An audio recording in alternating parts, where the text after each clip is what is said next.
عابد عزیز شیخ صاحب نے کہا کہ اگر گورنر نے اعتماد کے ووٹ کا کہا ہے تو اس پر پھر عمل درآمد تو ہونا ہے۔ جسٹس عابد عزیز شیخ نے کہا کہ گورنر اعتماد کے ووٹ کا کہہ سکتا ہے، یہ رولز میں موجود ہے۔ اس پر علی ظفر صاحب نے کہا کہ عدم اعتماد کے ووٹ کے لیے اسمبلی کا پروسیجر بھی ہے، اس پورے عمل کے لیے مناسب وقت دینا چاہیے، اگر کوئی سیشن ہی نہیں ہے تو وزیر اعلیٰ کہاں جا کے ووٹ لے۔ علی ظفر صاحب نے کہا کہ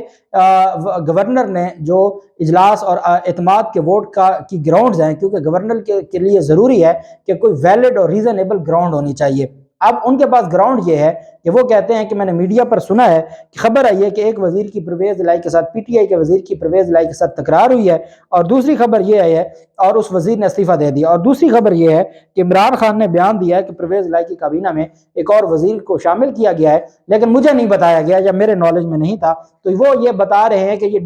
ڈفرینسز بٹوین پرویز الہی اینڈ عمران خان، کاف league and P T I, تو یہ وہ یہاں سے اخذ کر رہے ہیں، وہ خود ہی اخذ کر رہے ہیں کہ ان 2-3 جو ایسے ایونٹس ہوئے ہیں جو میڈیا نے کوٹ کیے ہیں، تو ان کو دیکھتے ہوئے انہوں نے کہا کہ یہ تو اپنا اعتماد بھی کھو چکا ہے، اس کے پاس تو اکثریت نہیں رہی، ان بنیادوں پر عدم اعتماد یا اعتماد کا ووٹ کیسے لیا جا سکتا ہے۔ علی ظفر صاحب نے کہا یہ کوئی گراؤنڈ ہے جس کے اوپر یہ کہہ رہے ہیں۔ اس پر جو جسٹس عاصم حفیظ صاحب نے ریمارکس دیتے ہوئے کہا کہ یہ بھی تو منحصر کرتا ہے کہ گورنر صاحب ٹی وی کون سا دیکھتے ہیں، جس پر پھر عدالت میں کہہ کا بھی لگا۔ انہوں نے کہا کہ یہاں تو ایک چینل کہتا ہے کہ جی ان کی لڑائی ہو گئی ہے، دوسرا کہتا ہے جی ان کا اتحاد قائم ہے، تو اس وجہ سے یہ منحصر کرتا ہے کہ گورنر کون سا ٹی وی دیکھتا ہے۔ اور اگر عاصم حفیظ صاحب کی یہ بات کو دیکھا جائے تو یہ تو حقیقت ہے کہ گورنر بیچارہ، گورنر ہاؤس میں تو جیو کے علاوہ کچھ چل بھی نہیں سکتا، اور اگر گورنر اے آر وائی یا بول ٹی وی لگا کے بیٹھ جائے تو میرے خیال میں تو گورنر کو اسی گراؤنڈ پر ہی یہ کک آؤٹ کر دیں گے کہ آپ نے جیو کے بغیر کوئی یا سما کے علاوہ کوئی چینل لگایا ہے۔ بہرحال لاہور ہائی کورٹ کے جو عابد عزیز شیخ صاحب تھے، انہوں نے علی ظفر سے استفسار کیا کہ آپ کہتے ہیں سیشن بلائے بغیر چیف منسٹر کو ڈی سیٹ کر دیا گیا، یہ سارا پروسیس تو اب بھی ہو سکتا ہے، یہ سارا بحران حل ہو سکتا ہے اگر ووٹنگ کے لیے مناسب وقت دے دیا جائے۔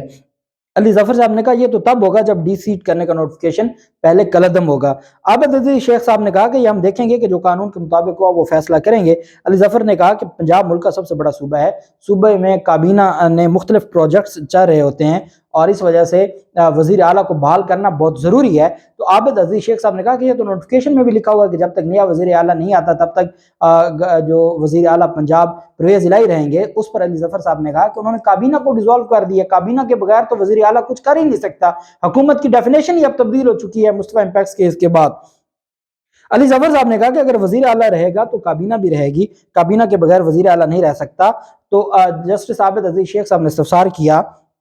کہ اگر ہم نوٹیفیکیشن معطل کر کے وزیر اعلیٰ کو بحال کر دیتے ہیں تو کیا امکانات ہیں کہ آپ لوگ اسمبلی تحلیل کر دیں گے؟ اصل میں اب ان کو یہ تھا، ان کا اصل میں کہنا یہ تھا لاہور ہائی کورٹ کا کہ جی آپ نے اسمبلی تحلیل کرنے کا ایک سیاسی اعلان تو کیا ہوا تھا، ابھی آپ نے عملی طور پر آئین میں جو طریقہ کار درج ہے کہ جی سمری بھیجی جاتی ہے گورنر کو، اور گورنر 48 گھنٹوں میں اس کو ہر حال میں پابند ہے کہ وہ اس کو کرے گا، اور اگر گورنر نہیں کرتا تو اس پر پھر کیا کیا جا سکتا، پابند ہے اور اس نے کرنا ہوتا ہے۔ تو اب معاملہ یہ ہے کہ چونکہ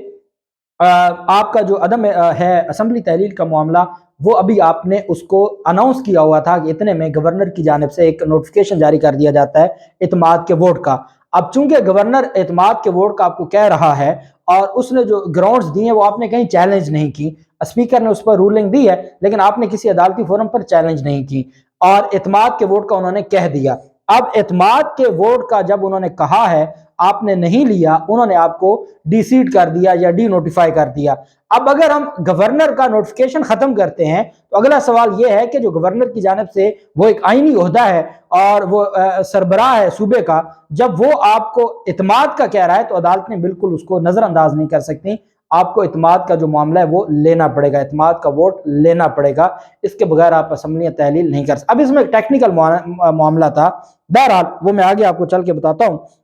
کہ عدالت کی جانب سے جب یہ بات کی گئی اور عدالت نے کہا کہ آپ انڈر ٹیکنگ دے دیں، لکھ کے دے دیں کہ جب تک اعتماد کا معاملہ حل نہیں ہو جاتا آپ اعتماد کا ووٹ نہیں لے لیتے، آپ اسمبلی تحلیل نہیں کریں گے۔ اچھا، یہ مطالبہ کرنا بھی غیر آئینی ہے اور لکھ کے لینا بھی غیر آئینی ہے، کیونکہ اعتماد کے ووٹ میں کہیں اسمبلی تحلیل کرنے کی ممانعت نہیں ہے، جہاں اسمبلی تحلیل کرنے کا صرف ووٹ آف نو کانفیڈنس کی بات ہے جو واپس لے لی گئی ہے، اس کے علاوہ اور کوئی حل نہیں ہے۔ اب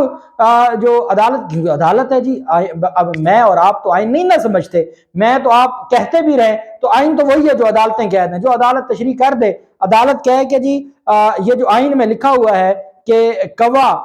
سفید ہے تو بس وہی سفید ہے، میری اور آپ کی رائے کی کوئی اہمیت نہیں ہے، یہ ہمارا نظام ہے اور عدالتوں کے پاس اختیار ہے تشریح کرنے کا آئین کی۔ تو عدالتیں کیونکہ اس معاملے کو دیکھ رہی ہیں تو اس پر پھر علی ظفر صاحب نے کہا مجھے ٹائم دے، میں اس کو ڈسکس کر لیتا ہوں۔ 15-20 منٹ کا وقفہ ہوا، علی ظفر صاحب نے کہا جی کہ ہم تحریری طور پر یہ نہیں دے سکتے۔ انہوں نے کہا پھر ہم کیسے معطل کریں؟ تو انہوں نے کہا آپ اپنے آرڈر میں لکھ دیں اور آپ کہہ دیں کہ جی آپ اسمبلیاں جو ہے وہ تحلیل کرنے سے روک دیں۔ اب یہ عدالت خود اپنے آرڈر میں بھی نہیں لکھ سکتی تھی، ہے جو غیر آئینی۔ انہوں نے کہا نہیں جی آپ انڈر ٹیکنگ دیں گے تو معاملہ چلے گا، آپ کو مزید مشاورت کے لیے 1 گھنٹے کا ٹائم دے دیتے ہیں۔ اس کے بعد عمران خان کے پاس زمان پارک میں علی ظفر صاحب بھی پہنچ گئے، ایڈوکیٹ جنرل پنجاب بھی پہنچ گیا، مونس الہی بھی پہنچ گئے، وہاں ساری چیزیں ڈسکس ہوئیں۔ عمران خان اس بات پر راضی نہیں تھے، انہوں نے پہلے بھی علی ظفر صاحب کو روک دیا تھا۔ علی ظفر صاحب نے کہا کہ دیکھیں اگر ہم یہاں سے نوٹیفیکیشن یہ معطل نہیں ہوتا، ہم سپریم کورٹ جاتے ہیں وہاں بھی ایسے لوگ بیٹھے ہیں، وہاں بھی آپ نے دیکھا ہے کہ ہم جاتے ہیں وہی کام ہونا ہے کہ انہوں نے اپنی مرضی سے ایف آئی آر کر دینی ہے اور پھر احسان بھی چڑھا دینا ہے کہ دیکھیں جی ایف آئی آر ہم نے کروا کے دی ہے۔ انہوں نے کہا یہ پورا ایک نظام ہے۔ اب اس میں ہمارے پاس 2 آپشنز ہیں، ہم نے ویسے بھی عدم اعتماد کا بھی معاملہ ہوتا تو جنوری کے پہلے دوسرے ہفتے میں اسمبلیوں کی تحلیل کا معاملہ چلا گیا تھا ٹیکنیکلی، اب بھی یہ معاملہ چلا جاتا ہے۔ ہم یہ انڈرٹیکنگ نہیں دیتے کہ اعتماد کا ووٹ لینے کے بعد ہم اعتماد کا ووٹ لیں یا نہ لیں وہ ایک الگ معاملہ ہے، لیکن ہم عدالت میں یہ بیان دے دیتے ہیں کہ ہم اگلی تاریخ تک جو